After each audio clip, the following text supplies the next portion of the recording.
Merci d'abord aux organisateurs pour leur invitation. Je voudrais me pencher dans cette communication sur un aspect particulier de la période de la Libération, et plus particulièrement de l'automne 1944. C'est la révocation par le général de Gaulle en personne de quelques agents des services britanniques qui avaient été envoyés en France occupée pour contribuer à l'armement, voire à l'organisation de la résistance intérieure.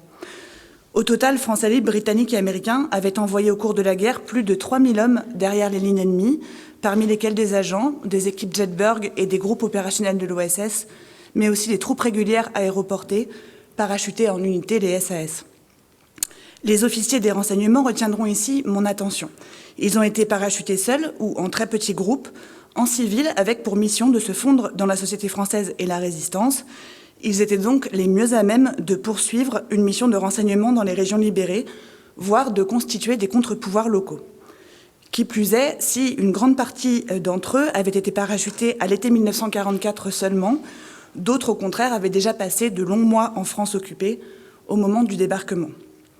Sur les quelques 1800 hommes et quelques femmes parachutés en France par le SOE britannique, certains avaient acquis une telle influence dans leur région d'exercice que le Foreign Office lui-même s'inquiétait de possibles retombées diplomatiques dans un dossier d'octobre 1944, sobrement intitulé Warlords, en référence aux seigneurs de guerre chinois. Et donc vous pouvez peut-être voir, si ça n'est pas trop flou, un extrait du dossier sur lequel je reviendrai tout à l'heure. Plusieurs agents du SOE étaient nommément cités dans ce dossier pour leur influence. Le major Richard Heslop, alias Xavier, conseiller du chef de maquis Roman Petit dans l'Ain, le lieutenant-colonel Georges Starr, alias Hilaire, dans la région de Toulouse, ou encore le major Roger Land, alias Aristide, dans la région bordelaise. Tous ont été abruptement congédiés à l'automne 1944, dont certains par le général de Gaulle en personne. Je voudrais revenir aujourd'hui sur ces rencontres entre de Gaulle et les officiers du SOE. Au sens strict, ces officiers n'étaient pas des pairs pour le général. Ni leur origine civile, rares étaient ceux qui avaient une expérience militaire préalable avant de rejoindre le SOE, ni leur rang respectif, ni l'ampleur de leur action n'étaient évidemment comparables.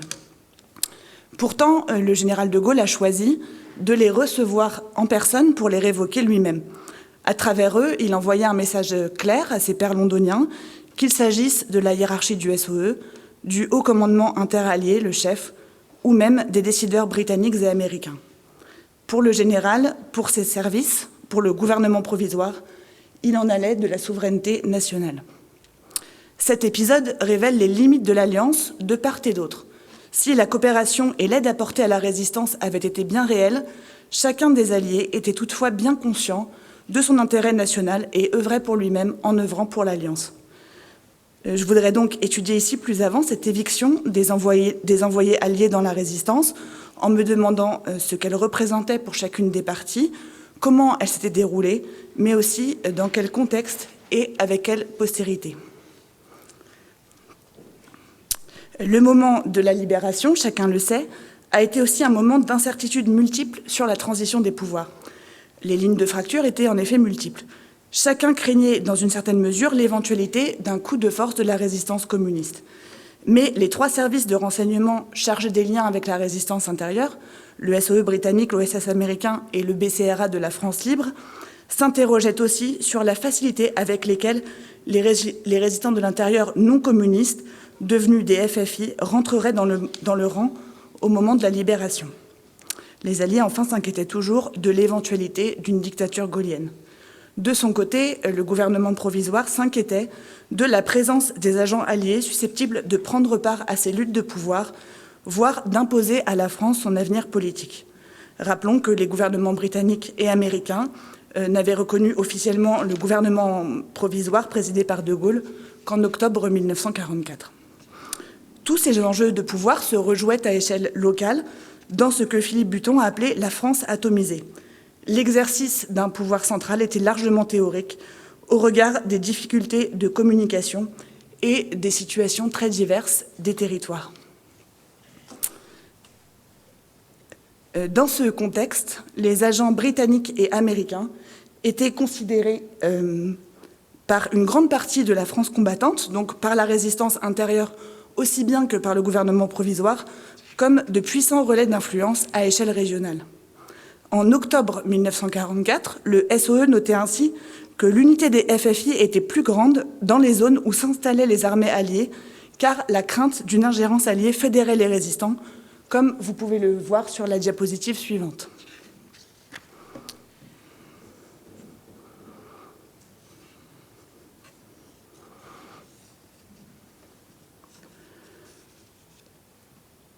Ce constat du SOE est corroboré par de nombreuses sources.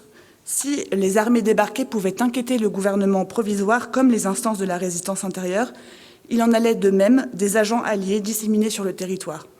Le 11 juin, par exemple, l'exécutif du mouvement de libération nationale, qui fédérait les mouvements unis de résistance et des mouvements de zone nord, rappelait que tout contact avec, je cite, « les agents de l'IS, du War Office et tout représentant des services étrangers doivent être immédiatement signalés ». Le même document soulignait que, je cite toujours, « les militants à divers échelons sont exclusivement aux ordres des autorités militaires et politiques françaises » et que, je cite, « tout accord prévoyant une subordination directe à des agents militaires ou des agents de renseignement étrangers doit être immédiatement refusé ». Et le document concluait dans les termes que vous pouvez voir dans la diapositive suivante.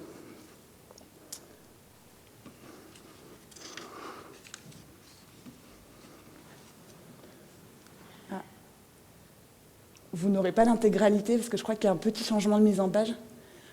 C'était normalement en colonne, mais c'est pas grave.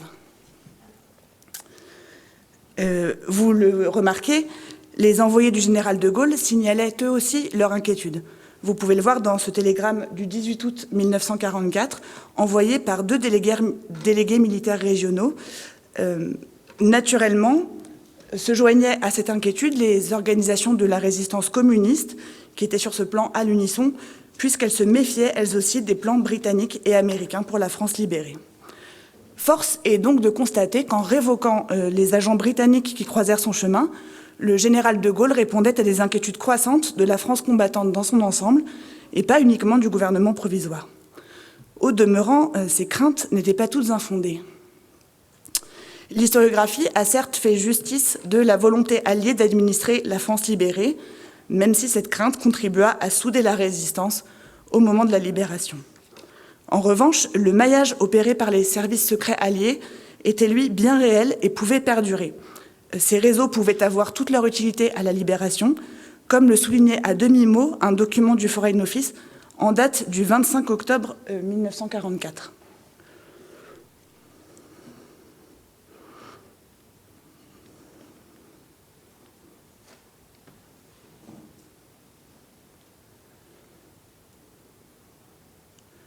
De fait, on voit avec ce document que le Foreign Office et le SOE n'excluaient pas de recourir après-guerre aux agents envoyés pendant le conflit dans le cadre de l'Alliance. Si la visibilité des agents du SOE n'était, comme le suggère ce document, qu'une manœuvre destinée à couvrir l'installation des agents de l'IS, l'Intelligence Service, force est de dire qu'elle fonctionna. Dans ce cadre, en effet, le général de Gaulle et le gouvernement provisoire définirent 2 priorités.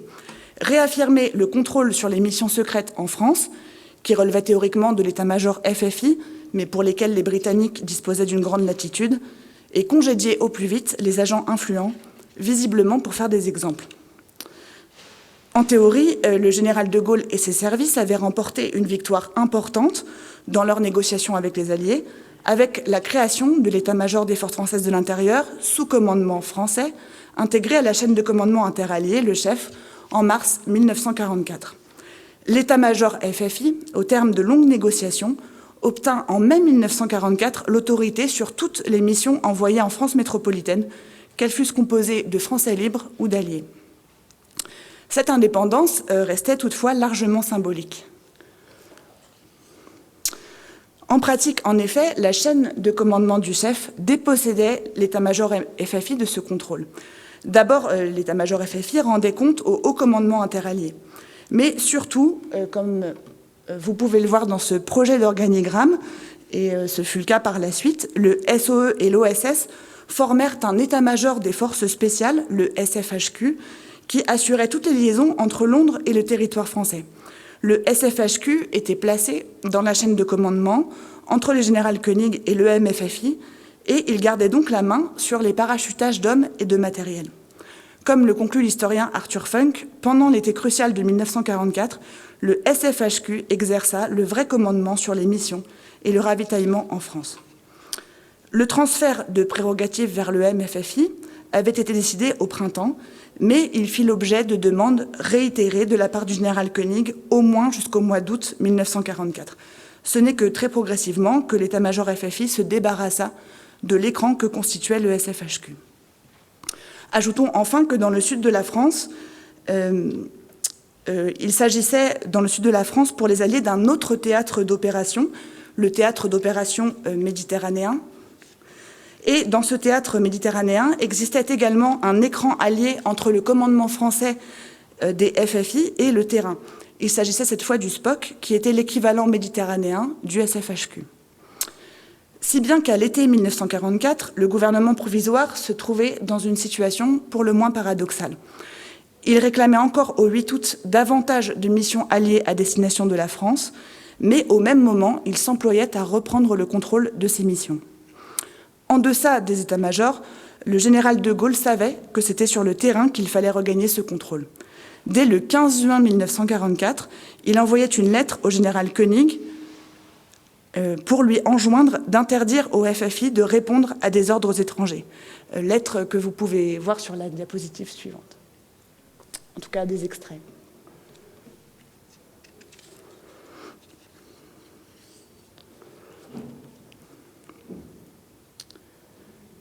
Malgré ces principes, le gouvernement provisoire souligna régulièrement et signala le parachutage tardif d'agents ou de Jetberg dont il n'avait pas été informé.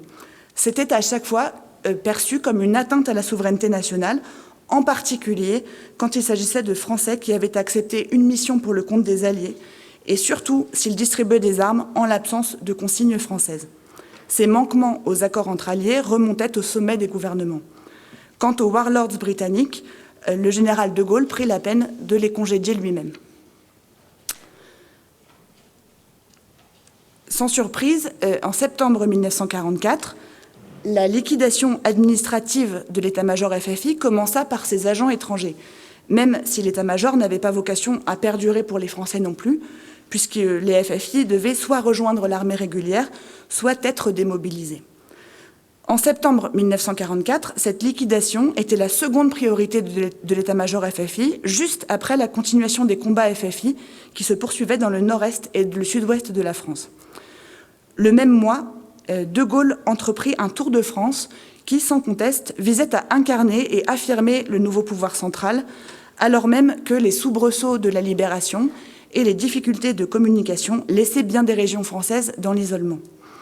Le SOE le notait dans un rapport en date d'octobre 1944 qui évoquait ce voyage du général de Gaulle. Merci.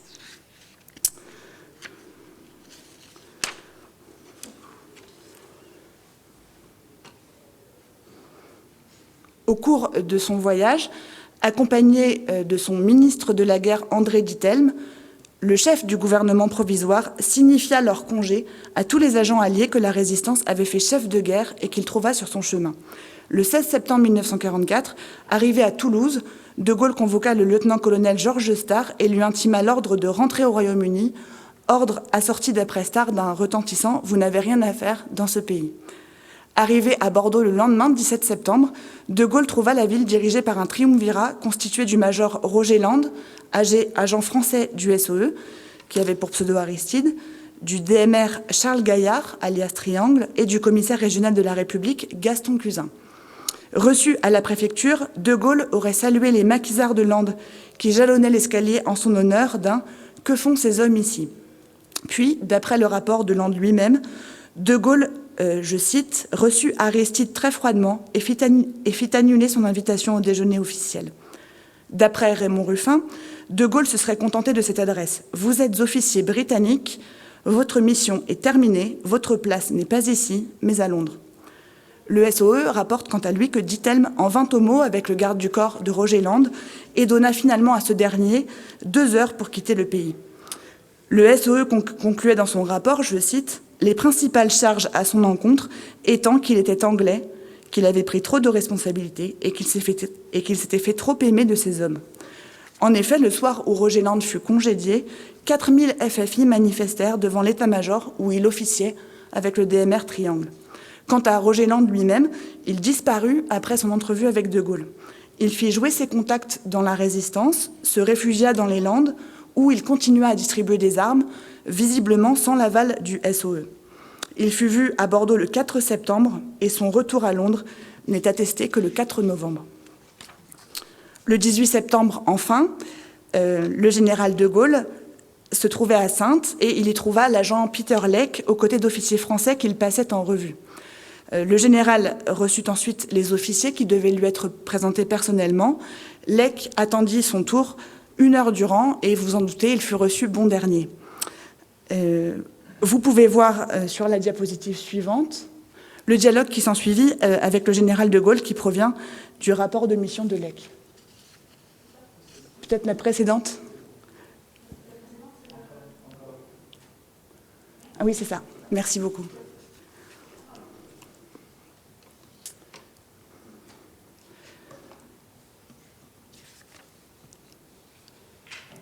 Nul doute que De Gaulle, en se chargeant personnellement d'entrevues qu'il aurait pu déléguer, envoyait un message aux hiérarchies londoniennes. Les officiers du SOE seraient félicités et décorés à condition de quitter le territoire national. Le SOE ne s'y trompait pas, même si certains officiers de son état-major firent connaître leur mécontentement. Lorsqu'à l'été 1944, le gouvernement provisoire avait entrepris de réaffirmer son commandement sur l'état-major FFI, le commandement du SOE avait manifesté son amertume.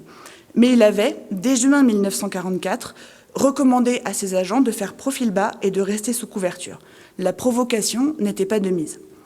Tout à fait à l'opposé de cette politique, le colonel Maurice Buckmaster, chef de la section F du SOE, dont on a déjà parlé tout à l'heure, décida en septembre 1944 de faire son propre tour de France au prétexte de remercier les Français qui avaient apporté de l'aide à ses agents. On imagine difficilement pire provocation au moment même où De Gaulle était en train de congédier ces derniers, d'autant que, on l'a dit tout à l'heure, la section F opérait en toute indépendance vis-à-vis des Français et n'était donc pas en odeur de sainteté dans les services du gouvernement provisoire. Buckmaster n'avait prévenu aucune autorité française de son voyage, qu'il avait modestement nommé « Opération Judex », en référence à une coutume médiévale qui invitait les citoyens à rendre justice après avoir été mis au fait des litiges. Le 12 septembre, le colonel Vernon, de l'état-major FFI, envoya en urgence un message à Koenig pour le prévenir de la venue de Buckmaster en France, concluant, comme vous pouvez le voir, « Suis mécontent de cette démarche incorrecte de Buckmaster ».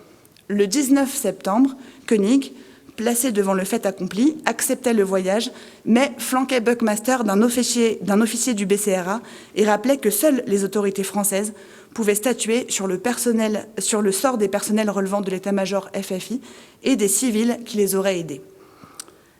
C'est sur le... Peut-être... Ah, donc ça n'apparaît pas, ça ne fait rien. Juste avant son départ, Buckmaster avait recommandé à Lord Selborne, ministre de tutelle du SOE, et au major général Gubbins, commandant du SOE, 6 agents de la section F qui méritaient d'être décorés, français pour certains, britanniques pour d'autres. Ces recommandations défiaient le rappel de Koenig à l'ordonnance du 9 juin, tant sur le fond que sur la forme. Buckmaster mettait en avant, par exemple, le français Philippe Lee Ware, qu'il considérait comme, je cite, « l'un de ces Français qui ont les liens les plus clairs et les plus purs avec l'Angleterre ». Il citait encore le major Claude de Bessac, dont il écrivait, je cite aussi, un sujet anglais, « Ses relations avec les Français ont parfois été tendues, il n'est pas persona grata dans l'état-major français actuel de Londres ». Il était clair que De Gaulle et Buckmaster vidaient là une ancienne querelle par subordonnés interposés. Le voyage de Buckmaster se déroula comme on pouvait s'y attendre. Il reçut localement bon accueil de la part de ceux qui se souvenaient de la présence de ses agents dans la résistance, mais la presse multiplia les attaques au vitriol, tandis que le gouvernement provisoire le fit suivre par les services de renseignement français. Buckmaster s'obstinait cependant à décrire son voyage comme un triomphe, comme le montre sa correspondance d'octobre, qui se trouve dans la... Voilà, que vous avez sous les yeux. Cet épisode mis à part, les Britanniques choisirent la voie de la diplomatie. Face aux objections du général de Gaulle, le SOE multiplia les recommandations sur le rappel des agents, par exemple dans une note du 7 octobre. Quant à Lord Selborne, donc ministre de tutelle du SOE, il se garda de mettre les pieds dans ce bourbier. Il devait rejoindre Buckmaster à Paris en octobre pour y être officiellement présenté à des agents choisis de la section F, mais il annula sa visite pour cause de maladie et reporta les présentations à une date ultérieure. Quant aux agents du SOE, ils devaient désormais montrer patte blanche pour obtenir une autorisation de voyage en France. Je voudrais, pour finir, retenir 2 éléments de cet épisode. D'une part, c'était bien à ses pairs que De Gaulle s'adressait quand il convoquait les agents alliés en France. Le message n'avait échappé à personne. D'autre part, cette fin abrupte de la coopération interalliée trouva un long prolongement, à la fois dans les mémoires de la guerre et dans son historiographie, comme en témoigne le délai très long qu'il fallut à Jean-Louis Crémieux-Briac pour faire traduire en français l'ouvrage de Michael Foot sur le rôle des agents du SOE en France, qui avait été publié en anglais en 1966 et traduit en français en 2008. Je vous remercie pour votre attention.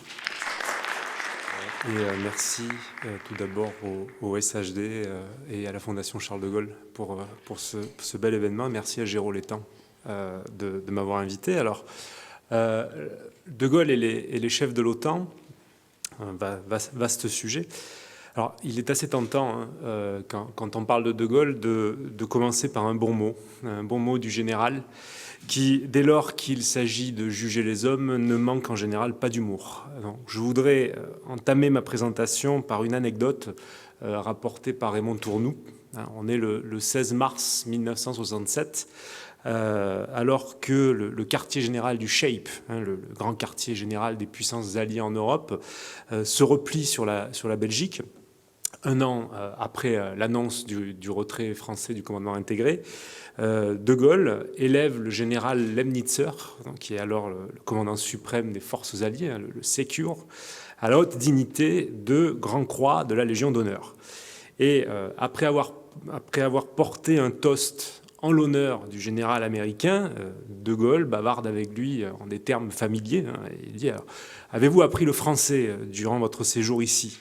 Et Lemnitzer répond sur le ton de la plaisanterie « Dans tous les pays que je suis passé, j'ai essayé d'apprendre la langue. Malheureusement, personne ne me comprend. Ainsi, on n'a jamais compris mon coréen. » Et De Gaulle de lui répondre « Eh bien maintenant, vous allez pouvoir apprendre le flamand. » Et les 2 hommes partent à rire, ce qui vient finalement corroborer les propos que De Gaulle tient dans le toast qu'il adresse le jour même à Lemnitzer. En tant que personne, Lyman Lemnitzer est un ami, dit-il. Alors, l'épisode pourrait paraître sans importance, mais il met en scène le degré de proximité entre les 2 hommes et finalement la sincère considération que chacun porte à l'autre, et ce alors qu'on est en plein déménagement américain vers la Belgique.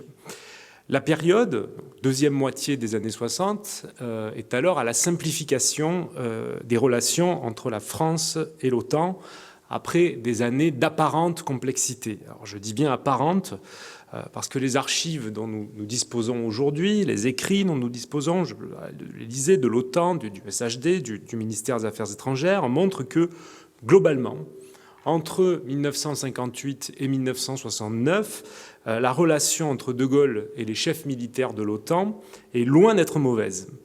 Ce ne sont pas les hommes en eux-mêmes qui gênent De Gaulle, mais ce qu'ils représentent, ou plutôt ce qu'ils n'auraient pas dû représenter, à savoir la mainmise anglo-saxonne sur la défense européenne, sur la direction de la défense européenne. Car il est clair que parmi les chefs militaires de l'OTAN, c'est d'abord et avant tout avec le Secure, qui commande aussi l'ensemble des forces américaines stationnées en Europe, que le général de Gaulle entretient les relations les plus régulières. Donc pour respecter le temps imparti, c'est en priorité sur cette relation entre de Gaulle et le Secure que je vais me focaliser. Et appréhender cette relation suppose forcément de l'inscrire dans une perspective triangulaire qui inclut la Maison-Blanche, pour voir en quoi la relation entre De Gaulle et les chefs militaires de l'OTAN est tributaire des divergences d'approche stratégiques entre Paris et Washington. Et plus précisément, pour bien saisir la nature et les enjeux des rapports entre De Gaulle et les militaires de l'OTAN, il faut distinguer d'une part les permanences, et donc la vision gaullienne de l'Alliance Atlantique et la place que doit y tenir la France, et l'incarnation même de ces permanences, et l'objectif demeure le même en fait de 58 à 69, et distinguer d'autre part les évolutions dues, dans l'esprit gaullien en tout cas, aux fluctuations de la politique stratégique américaine. Alors les permanences d'abord. On le sait, la grande préoccupation du général concerne la question de l'intégration militaire, l'affectation en permanence des forces françaises au commandement OTAN, donc en dernière analyse au commandement américain, est en contradiction avec l'idée qu'il se fait du rôle et du statut internationaux de la France. Et son hostilité à l'intégration est ancienne. Il en a déjà fait l'expérience pendant la Seconde Guerre mondiale, notamment lors des opérations de 44-45, durant lesquelles il s'est opposé à Eisenhower à propos de la défense de Strasbourg. Et il en est ressorti convaincu que le principe du commandement allié unique en temps de guerre ne vaut que dans la mesure où les missions des forces nationales affectées à la coalition sont compatibles avec les intérêts du pays en question. Et en 1951, alors que se met en place le commandement allié en Europe, sous l'impulsion du même Eisenhower, qui devient le Secure, De Gaulle met en garde contre les dangers de l'intégration atlantique. Je le cite, « Si l'appui américain doit aider les Européens, il n'est pas fait pour les dispenser de leurs responsabilités. » Et donc, dès cette époque, il se prononce en faveur d'un système d'état-major combiné chargé de préparer et d'exécuter les plans stratégiques, mais placé sous le contrôle direct des gouvernements. Dans ces conditions, quel crédit accorde-t-il au chef militaire de l'OTAN lorsqu'il revient aux affaires en 1958 ? Alors, indépendamment de la valeur militaire de ces hommes, le regard qu'il porte sur eux est à la base, je dis bien à la base, lié à leur nationalité et à leur approche des trois grandes priorités stratégiques de la France à la fin des années 50, la guerre d'Algérie, le renouveau de la menace soviétique. Je vous rappelle que le bip-bip du Spoutnik retentit depuis l'année précédente et Khrouchtchev pose en novembre 1958 son ultimatum sur Berlin. Et troisième dossier, évidemment, la mise au point de la force nationale de dissuasion. Dans l'esprit de De Gaulle, les trois dossiers relèvent d'une même problématique, la sécurité de l'Occident. Et donc appellent forcément à des discussions approfondies avec les chefs de l'OTAN, qu'ils soient politiques ou militaires. Et à ses yeux, les responsables de l'organisation doivent reconnaître deux choses. Un, la nécessité d'étendre la compétence géographique de l'OTAN à l'ensemble de la Méditerranée, et notamment au Moyen-Orient, à l'Afrique du Nord, où la France exerce des compétences qui participent de la sécurité occidentale. Et deuxièmement, ils doivent reconnaître la nécessité de tenir compte des capacités nucléaires françaises futures, puisque ce n'est pas encore opérationnel, et donc associer la France à la planification et à la conception de la guerre atomique, jusque-là réservée aux anglo-saxons. D'autant que des missiles américains sont désormais, à la fin des années 50, déployés sur le sol français. Bref, la France doit jouer les premiers rôles dans l'organisation intégrée. Ce sont là les enjeux du célèbre mémorandum qu'il soumet en septembre 1958 aux Britanniques et aux Américains, et dans lequel il propose une direction tripartite de l'organisation intégrée. On le sait, Eisenhower et Macmillan, le Premier ministre britannique, rejettent le mémorandum pour ne pas défavoriser les autres pays européens et parce qu'ils considèrent que étendre le champ d'application de l'OTAN à toute la Méditerranée, c'est vider l'OTAN de son sens. Mais précisément, sur l'affaire du mémorandum, les chefs militaires de l'OTAN, et à commencer par le Secure, sont, eux, beaucoup moins catégoriques que les dirigeants politiques de l'OTAN et se montrent compréhensifs à l'égard de la démarche gaullienne. Ce qui suggère que dans la relation franco-américaine, les chefs militaires de l'OTAN jouent un rôle de régulateur, voire de facilitateur. En témoignent les discussions entre De Gaulle et le général Norstadt, donc qui devient le Secure à partir de 1956, et dont les verbatims, les discussions De Gaulle-Norstadt, les verbatims de ces discussions constituent une source essentielle. Le général Norstadt est l'une des principales personnalités étrangères que De Gaulle reçoit à Matignon dès sa prise de pouvoir. en mai 58. Il le connaît, De Gaulle connaît très bien Norstadt depuis 1942, depuis l'opération Torche. Il le qualifie d'ailleurs de crack, c'est un crack ce Norstadt. Mais il voit d'abord en Norstadt un officier de l'US Air Force. Un officier de l'US Air Force est donc un défenseur des intérêts américains avant tout. Mais très vite, il va s'apercevoir, pendant la deuxième crise de Berlin, donc entre 58 et 61, que Norstadt prend à cœur sa mission de défendre tous les pays, tous les membres de l'OTAN, et pas seulement les États-Unis. Et c'est d'ailleurs pour De Gaulle tout à l'honneur de Eisenhower, quelqu'un qui est de son rang, dans tous les sens du terme, que de laisser à Norstadt, que de laisser au Secure une certaine marge de manœuvre, qui lui permet notamment de jouer un rôle clé pendant la crise de Berlin et de bénéficier de la confiance gaullienne, ce qui n'est pas rien. Et donc la discussion permanente De Gaulle-Norstadt permet de dépasser les désaccords qui séparent Paris et Washington et qui portent non pas sur le fond, en fait. Tout le monde est d'accord sur la nécessité de rester ferme face aux soviétiques et de maintenir coûte que coûte les positions occidentales à Berlin, sauf les Anglais, mais ça c'est un autre problème. Mais les désaccords portent sur la forme, à savoir les moyens à employer en cas de conflit et le processus de décision d'emploi de ces moyens. En d'autres termes, quel rôle conférer à l'arme nucléaire dans la sécurité et la défense de l'Europe et qui doit décider d'utiliser cette arme nucléaire. Ce double questionnement sur l'usage de la bombe devient le catalyseur de la relation du général avec le Secure et plus généralement avec les chefs de l'OTAN jusqu'à son départ en 1969. Mais il y a clairement un avant et un après Kennedy. En tout cas, avant et après élection de Kennedy. De fait, au-delà de la permanence de la pensée des objectifs gaulliens, il faut tenir compte des évolutions de la politique stratégique américaine pour saisir toute l'importance des relations entre De Gaulle et le Secure. Jusqu'à l'été 61, Norstadt fait figure de pôle d'équilibre entre l'Élysée et la Maison-Blanche. Il partage l'idée de Gaulle selon laquelle la doctrine des représailles massives doit absolument être maintenue pour préserver le plus haut degré de dissuasion face à la menace soviétique. Et le Secure estime cependant que les pays membres doivent quand même poursuivre leur effort en faveur des moyens conventionnels. Mais pour De Gaulle, c'est le premier désaccord, un investissement trop important dans le conventionnel à l'ère atomique, c'est à la fois illogique et dangereux, puisque cela laisse planer un sérieux doute quant à la volonté des Alliés d'effectivement utiliser la bombe en cas d'attaque soviétique. Mais tant que l'administration Eisenhower reste en place, la stratégie des représailles massives n'est pas remise en cause, et pour De Gaulle, c'est l'essentiel. Norstadt en demeurant l'un des plus fervents défenseurs. En outre, Norstadt dit comprendre la volonté du général d'avoir un droit de contrôle sur les armes déployées sur le sol français. Fin 62, Norstadt propose de créer un organisme tripartite pour assurer le contrôle de la dissuasion nucléaire occidentale en cas de guerre. Et il est alors clair, quand on regarde les discours du Secure, les échanges entre le Secure, Norstadt et De Gaulle, que Norstadt se montre sensible à la vision gaulienne de la sécurité européenne, de l'indépendance française. Il cherche en permanence la voie de la conciliation. Or, c'est précisément ce qui va lui valoir sa mise à la retraite anticipée par Kennedy. C'est d'être trop proche des conceptions gaulliennes.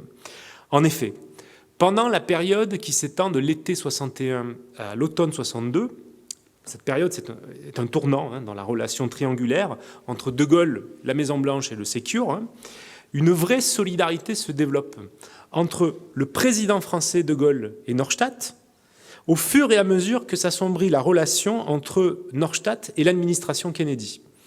Le contexte est alors marqué par le deuxième apogée de la guerre froide, pic de la crise de Berlin à l'été 61, avec mise en alerte des forces nucléaires des deux blocs, et crise des missiles de Cuba.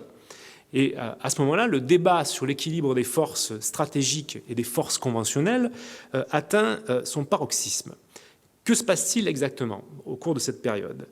En juillet 1961, De Gaulle et Kennedy décident de renforcer le dispositif militaire occidental à Berlin-Ouest, du fait de l'accroissement des tensions face à un Khrouchtchev qui exige toujours le départ des Occidentaux de Berlin-Ouest. De Gaulle prélève alors des troupes en Algérie qu'il fait placer à Berlin-Ouest. Il s'agit de donner une traduction militaire concrète à la solidarité occidentale qu'il ne cesse de préconiser. Alors le succès est au rendez-vous puisque la guerre est évitée, que le mur de Berlin, c'est finalement un moindre mal. Sauf que Paris et Washington, Kennedy, De Gaulle, tirent deux conclusions diamétralement opposées de la crise de Berlin. Pour l'administration Kennedy, c'est bien la montée en puissance militaire alliée dans le domaine conventionnel qui a donné aux États-Unis la souplesse stratégique nécessaire pour gérer la crise, pour éviter la confrontation. C'est le conventionnel. Et du coup, une fois la crise passée, les stratèges américains souhaitent pérenniser les acquis du renforcement conventionnel de l'OTAN en imposant une évolution durable de la stratégie occidentale dans le sens de la fameuse riposte graduée, qui met donc en avant le conventionnel d'abord. Pour De Gaulle, c'est l'inverse. C'est la fermeté. C'est la fermeté combinée au risque de confrontation nucléaire qui seule a pu et pourra à l'avenir dissuader les soviétiques d'une agression. Le divorce stratégique franco-américain semble alors consommé. Privilégier le conventionnel d'un côté, ne rien lâcher sur le nucléaire de l'autre.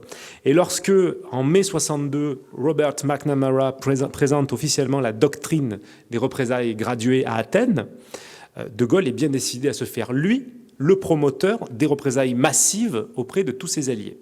Et c'est ce dont témoignent la plupart de ses entretiens avec les chefs politiques et militaires de l'OTAN et des pays qui en sont membres. En 1963, par exemple, De Gaulle est en visite en Grèce.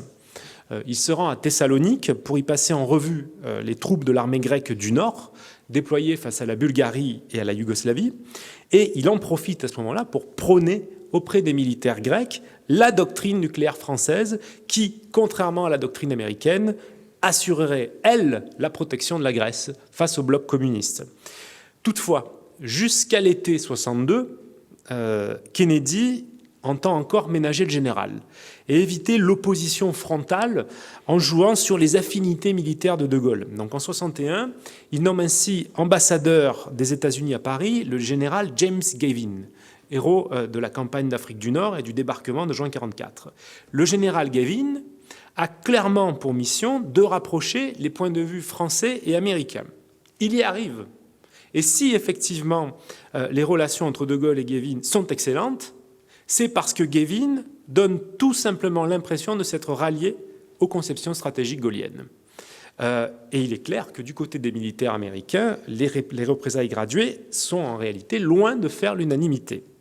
Et Norstadt lui-même est très critique vis-à-vis du nouveau concept stratégique américain, ce qui contribue, je l'ai dit, au rapprochement avec De Gaulle. Or, à partir de l'été 62, à partir du moment où le chancelier, notamment Adenauer, et les militaires allemands, eux aussi, paraissent plutôt conquis par la vision gaullienne, Kennedy se dit que c'est fini. Il ne l'entend plus de cette oreille. Il faut taper du poing sur la table. Il est temps pour Washington de remettre la main sur l'organisation intégrée et sur ses chefs.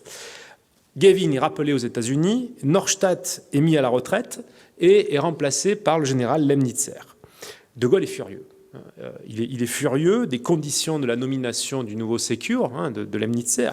Je cite De Gaulle, « C'est quand même un peu fort que les Américains choisissent sans nous consulter le bonhomme qui commandera nos armées et qui aurait droit de vie et de mort non seulement sur nos soldats, mais sur notre population civile. Ces Américains sont incroyables. Par qui ont-ils été élevés? Ils n'ont pas été élevés du tout. Ou ils ont été élevés avec l'idée que sur la Terre, il y avait eux et puis des homoncules. » Donc le général exige... Les homoncules, c'était des petits hommes, j'ignorais, je suis allé chercher dans le dictionnaire. Le général exige donc de rencontrer immédiatement Lemnitzer pour pouvoir le jauger et valider sa nomination. S'il ne valide pas, il faudra trouver quelqu'un d'autre. Alors il ressort plutôt satisfait de sa première rencontre avec Lemnitzer, même si le point de vue qu'il livre sur le nouveau Sécure est acerbe également, je cite, « C'est un brave homme. Il ne fera pas d'histoire, ni à son gouvernement, ni à aucun autre. Tout va être mis en mineur de son fait. C'est pour ça qu'on le met là. Ça signifie que la défense de l'Europe ne les intéresse plus autant. Eisenhower, Ridgway, Norstadt, c'était des cracks. Lui, non. » Bon. Toutefois, l'essentiel pour De Gaulle est que Lemnitzer ne s'oppose pas à la constitution de la force stratégique française. C'est le cas, et donc ça permet à De Gaulle d'avaliser sa nomination. Mais il est plus que jamais convaincu de la nécessité de sortir du commandement intégré, et la crise de Cuba le conforte un peu plus dans cette pensée. Les Américains sont prêts à utiliser l'arme nucléaire pour défendre leur territoire, mais hésitent dès lors qu'il s'agit de l'Europe. Ils ne consultent pas leurs alliés, ils les informent. Donc la voie du désengagement total est ouverte en 1962, sans pour autant que le dialogue avec ces chefs militaires de l'OTAN ne soit rompu. Mais Lemnitzer ne bénéficie toutefois pas de la même confiance que Norstadt. Il est perçu comme un instrument de Kennedy, puis de Johnson, pour réaffirmer en Europe la prégnance des conceptions stratégiques américaines au détriment de la doctrine française. Pire, Lemnitzer se fait le défenseur du projet de Multilateral Force, le fameux projet MLF, qui, pour affaiblir l'influence stratégique française en Europe et en particulier en Allemagne, propose que la décision d'ouvrir le feu nucléaire soit prise collectivement et à l'unanimité des membres de l'OTAN, projet MLF. De Gaulle, évidemment, n'y croit pas du tout à la viabilité de ce projet, estimant qu'en cas de crise nucléaire, on a 15 minutes pour prendre une décision. L'urgence de la situation empêcherait toute consultation à l'égard entre l'ensemble des membres. Et donc pour lui, encore en 62 et jusqu'au bout, seule la direction tripartite qu'il a proposée en 58 est viable. Et la décision de mars 66 du retrait du commandement intégré permet justement au général de mettre en œuvre d'une autre manière les orientations du mémorandum de 58. La France n'étant plus intégrée, la doctrine nucléaire de l'OTAN repose à la fois sur la conception américaine de représailles graduées et sur les représailles massives à la française. Ainsi, en cas de crise, la dissuasion occidentale dépend autant des forces anglo-saxonnes que des capacités stratégiques françaises. Aussi, après les tensions de 63-66, les rapports entre De Gaulle et les chefs militaires de l'OTAN sont excellents à partir de 66, et ce n'est pas pour rien si c'est à ce moment-là que Lemnitzer reçoit la Légion d'honneur.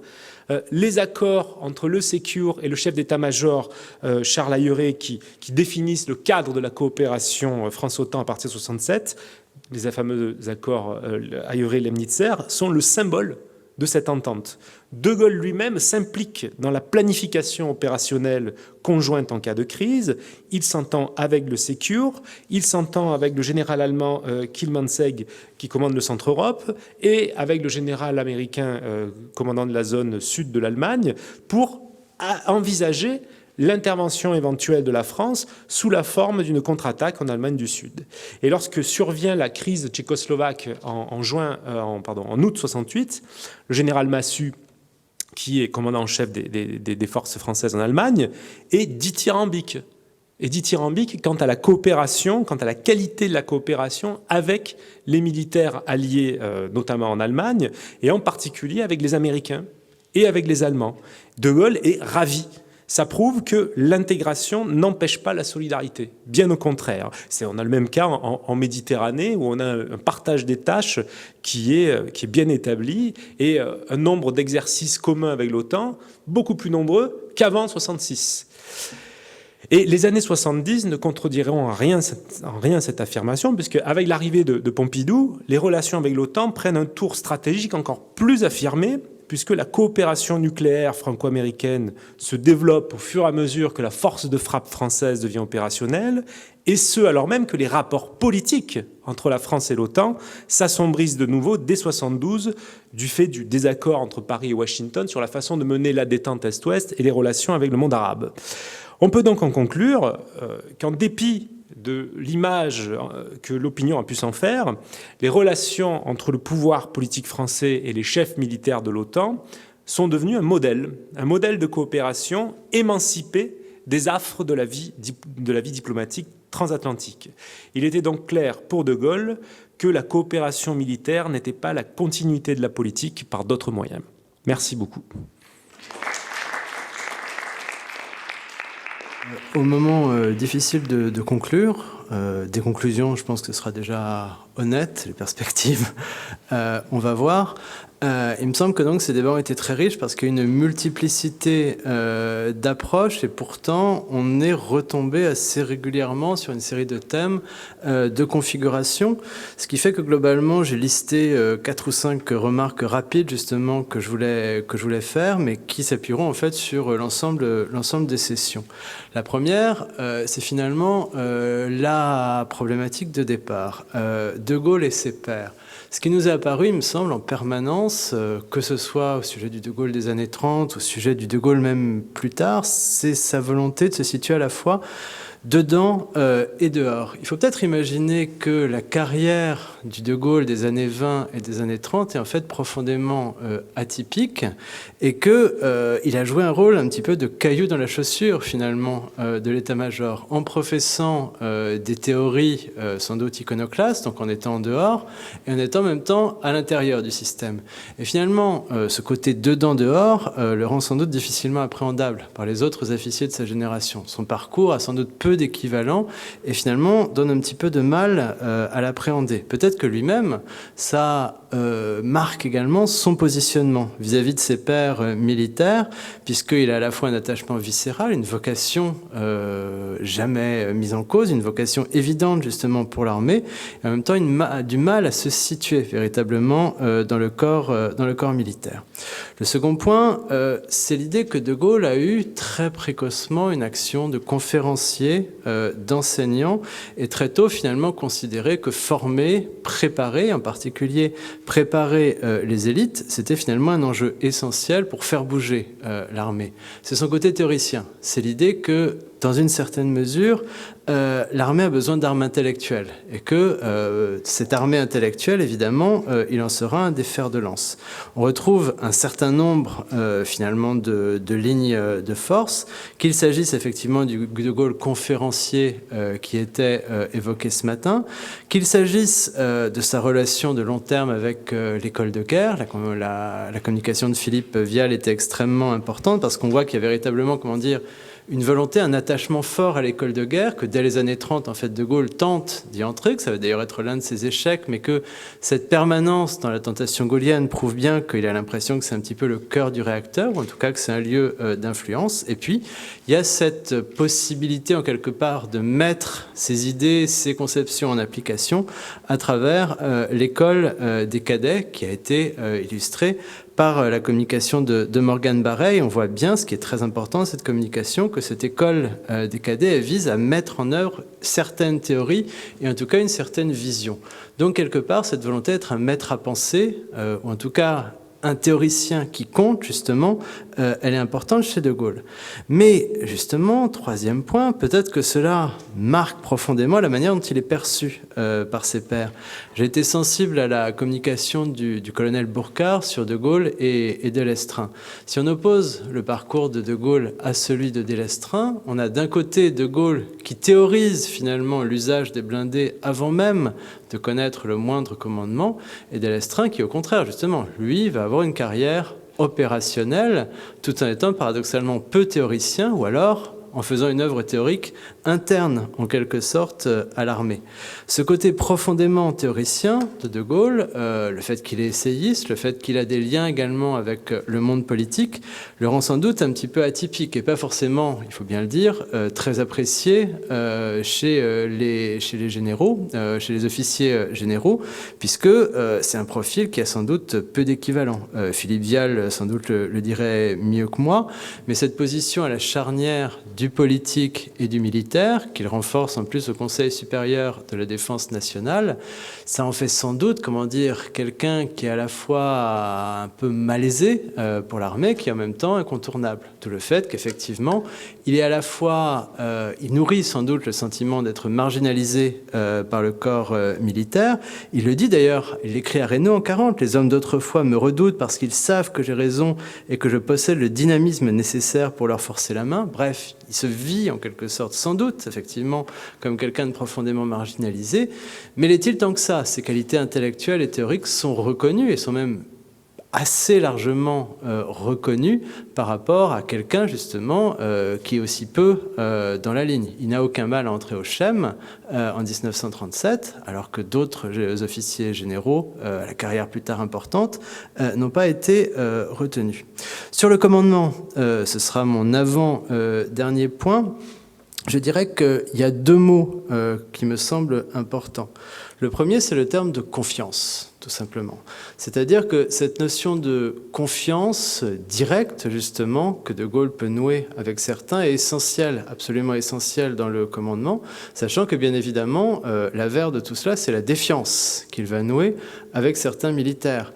La communication d'Hélène Boivin sur l'épuration de l'armée, justement, après le putsch des généraux, mais également la communication très importante d'Elie Tenenbaum ce matin, qui montrait bien que De Gaulle avait pris soin, avait suivi de près, justement, ces généraux qui n'étaient pas de sa génération, qui ne partageaient pas ses conceptions, qui souvent avaient, si vous me passez l'expression, un background qui n'était pas forcément gaulliste, qui avait été inspiré par d'autres sources, notamment, effectivement, par les sources anglaises. Eh bien, cette défiance, De Gaulle a aussi su la faire payer en les marginalisant et surtout en s'assurant de leur marginalisation durable dans l'appareil de formation de l'armée.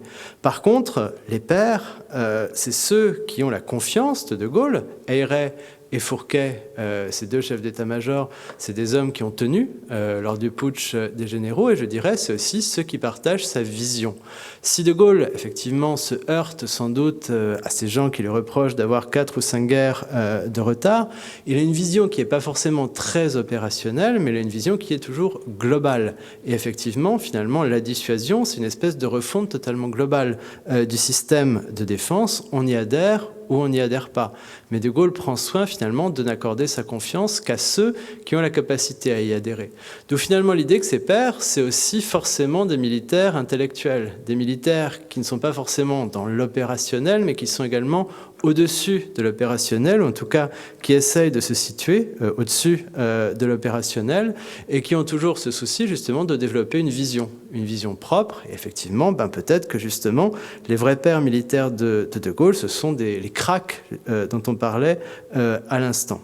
Enfin, et ce sera mon dernier point, De Gaulle a hérité sans doute justement de sa formation militaire l'idée que la coopération, ça passe nécessairement par un rapport de force. C'est-à-dire que toute alliance est un combat, précisément, et que la souveraineté, ou en tout cas le maintien absolument sourcilleux, la fierté anxieuse de maintenir la souveraineté nationale est de toute façon la condition à toute coopération. On ne peut coopérer que d'égal à égal, que de puissance à puissance, et cela nécessite nécessairement un rapport de force. Mais c'est précisément, dans une alliance qui est un combat, une alliance où il n'y a pas de soumission, c'est aussi une alliance qui peut fonctionner.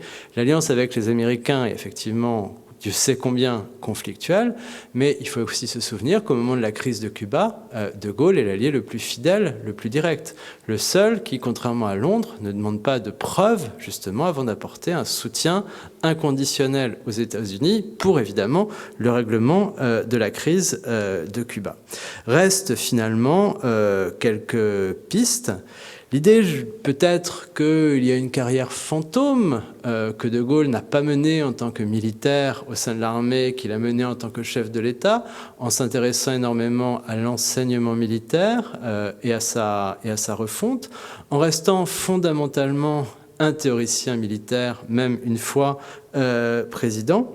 Peut-être également, justement, que ces enjeux d'éducation, ces enjeux de formation continuent à permettre de faire le lien également entre la refonte de l'armée et la Ve République. Peut-être que justement, il faut se demander ce qu'il y a des conceptions militaires du général de Gaulle dans la Ve République.